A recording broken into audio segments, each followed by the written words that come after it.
Alright y'all, like the title suggests, today we're going to be looking at Zen 3 APUs coming out. We got an update on the B450 and X470 motherboards actually supporting Zen 3. And we have a little bit of leaks on the NVIDIA 3000 series GPUs. Let me roll the intro and we'll get into all this information for you today.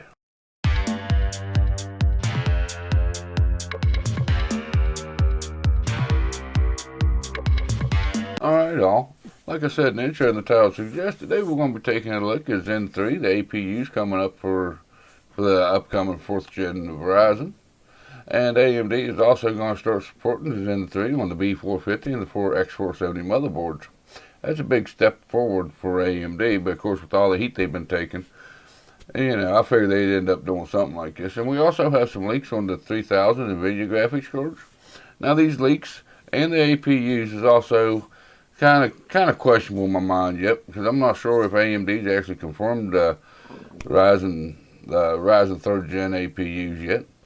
So let's get into this and we'll see what I'm talking about. Alright guys, to start out with, we got AMD Ryzen 7 4700G, photo showed off, rumored 8 cores Zen 2, Reno, I guess is the way you pronounce that, Reno, however you want to pronounce that, APUs. And there's a photo of the processor, but down here's the whole lineup of them that's coming out. These are an APU, they have integrated graphics. And I say these as kind of rumors because they actually don't have them listed down through here, but they do have some OPN numbers. They really don't say if the Ryzen 4700Gs or 3700Gs or whatever the numbers may be on these things yet. So take this with a grain of salt, and when we get into the NVIDIA graphics card, take that with a grain of salt as well, because these are rumored. And everything I'm talking about today is from Tom's Hardware. All the links will be in the description below if you want to do some more reading on this. We have AMD Ryzen 4000 series specifications. They have two of them that's 8 core, 16 threads. The base and boost clocks is the same on both of them. The L2 cache is 4 megabits. The L3 cache is 8 megabits. And the graphics frequencies run at 2100. And they're all going to be 65 TDP chips. Next, you see two screws here of 6 core, 12 threads. Boost and base is 3.7 up to 4.3. They're only going to have 3 megabits of L2 cache, 8 megabits of L3 cache. And the graphics is going to go up to 1900 megahertz. And then you have what has been standard, 4 core, 8 threads. You got two different ones of those. So you go from 3.8 boost up to 4.10, 2 megabits of L2 cache, 4 megabits of L3 cache, and their graphics only goes up to 1700 megahertz on the graphic speed. That's a pretty big step, just due to the fact that up till now, we could only get APUs with 4 cores, 8 threads was the best APUs you could get. Now we're getting up to the 6 core, 12 threads, and 8 core, 16 threads. These are APUs, so they had to make room on the dies, on the chips, to be able to add the iGPU into them.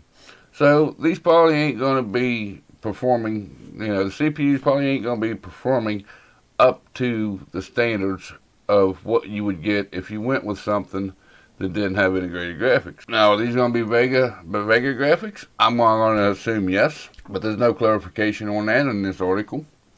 I've read down through it for this morning, and I haven't been able to verify that if it's going to be Vega graphics or not.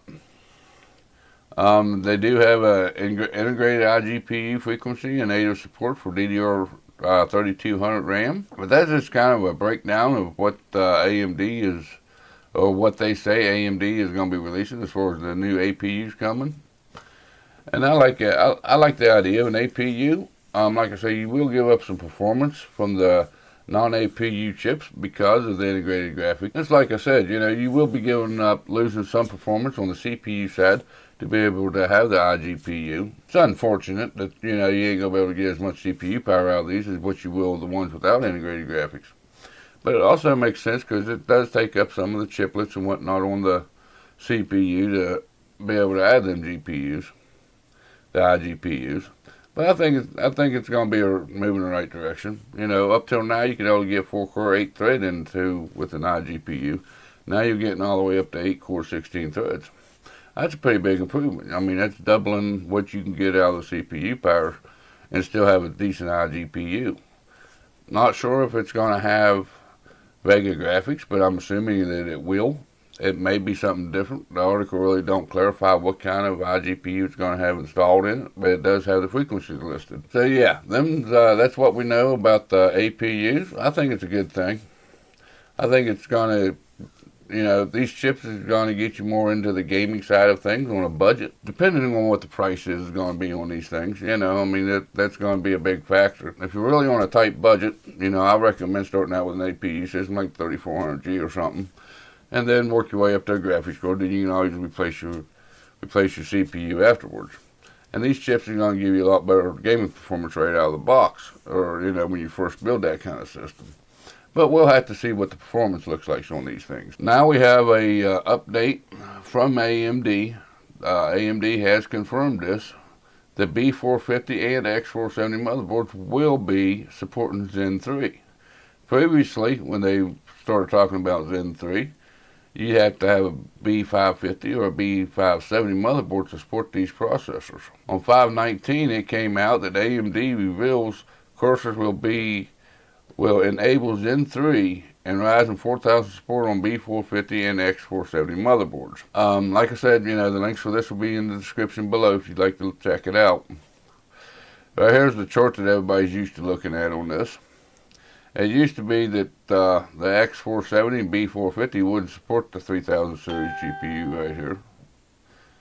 The X470 and the B450 didn't have this line right here. They wouldn't support it. And like always, you will have to do a BIOS update to run the Ryzen 3 processors on these motherboards. Now, the bad side of it, depending on the motherboard, it's going to make it a little bit more complicated if you're looking at buying an older CPU for these motherboards now. Because AMD, with the way I'm understanding from this article, AMD is leaving it up to the board partners.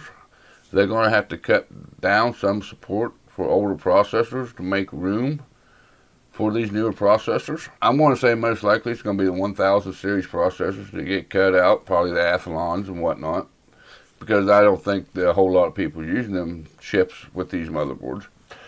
That's just my opinion. I don't have no facts on that. They're leaving it up to the motherboard manufacturer to cut out specifications or support for older processors to make room on the memory chiplets on the motherboard to be able to support Ryzen Zen 3 processors. So when you go to buy your motherboard now, and you're looking at, you have to pull up the CPU support list to make sure your motherboard is going to be able to support these older processors. If you're looking at like putting a 1600 in there or an 1800, I don't know what all they're going to cut out of the lineup. You'll have to check that supported list of the motherboard to make sure the processor you're buying is compatible with your motherboard now. If you're looking at buying an older CPU. Well, it's going to complicate things a little bit more. You have to do a little bit more research on your motherboards if you want to run the B450 or X470 motherboards. But with B550 coming out here soon, that'd probably be your best bet if you're going to go with a new platform. Because after this, B450 and X470 is going to be a dead platform after, with the next generation coming up. I mean, they just about killed it with this one until they got a lot of heat, and now they're revising it to make it work. So, after this Zen 3, when it comes to Zen 4, you're probably going to have to be up on the 500 series motherboards to make it work. So, if you're going to be building a new system, I'd wait till the B550 drops and take a look at them motherboards. But they haven't dropped yet, so we don't know what to expect out of those. But that would be my suggestion if you're looking to build here in the future. We got some information. We have some information on NVIDIA RTX 3000 series graphics cards. Here we go. NVIDIA RTX 3080 and APU. Everything we know. And again, the link to this will be the description. If you go down to the description, the link will be down there for this article if you want to read through all this. But they're mainly focusing on the NVIDIA GeForce RTX 3080 in this particular article. It's up to 128 SMs, 8,192 GPU cores. The GPU should be much faster than the RTX 20 series. A lot of people, if you actually look into this, a lot of people saying it's up to 40% faster. We'll have to wait and see. NVIDIA's first 7 nanometer port should be much more effective than Turing. And so they're coming out with 7 nanometer port. I think they're on a 10 nanometer now, I believe, or maybe a 14 nanometer. I'm not sure on what chip die set they're working with right now. Release date, we are expected to see this in 2020, probably in the fall. So a few more months, we should actually get better information on these. Pricing for the RTX 3080, likely to cost around $700 to $800, but we hope it's lower. Now, we always hope for lower prices, right? But, yeah, that's about all I want to say on that one. I will put links to all these articles in the description below.